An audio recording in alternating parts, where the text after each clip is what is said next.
اسم ياسمين على اساس انه الكوميديا يعني في البنات. مين اهم بالكوميديا، انت ولا ياسمين؟ لا، هو بالنسبه للكوميديا انا ماليش دعوه بياسمين خالص، هي جيل وانا جيل تاني خالص. يعني انا بالنسبه لي انا بتفرج عليها من وهي في امراه من زمن الحب، يعني مسلسل. بعد شائعة إيمي مش عارفاكي، حسن الرداد بيكشف المستور عن ياسمين عبد العزيز ومكالمة العزاء. كلام كتير اتقال وشائعات ملهاش أول من آخر، مرة يقولك في خلافات ومرة يقولك دي نفسنا بين النجمات، ووصل الكلام لحد إن إيمي سمير غانم شايفة ياسمين عبد العزيز من جيل تاني خالص وما ينفعش تتقارن بيها، والجدل فضل مولع على السوشيال ميديا من غير أي رد رسمي.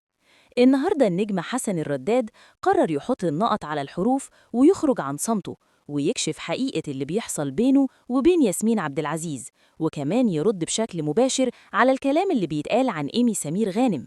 ومش بس كده، ده فجر مفاجأة تقيلة عن فنانة في الوسط الفني قال إنه مستحيل يشتغل معاها تاني أبداً، ورفض يذكر اسمها علشان ما يعملش شوشرة.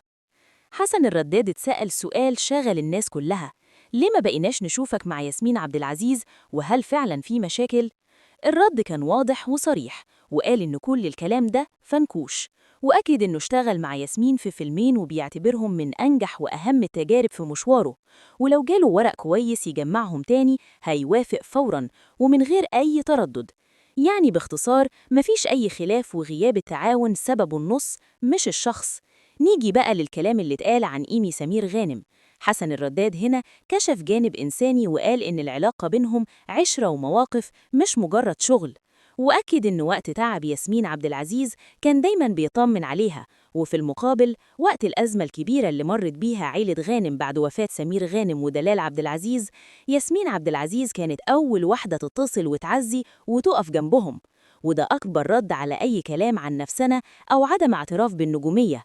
لكن المفاجأة الأخيرة كانت لما حسن الرداد اعترف إن في فنانة واحدة في الوسط الفني أخد قرار نهائي إنه مش هيشتغل معاها تاني أبداً، ورفض يذكر اسمها علشان ما يعملش شوشرة.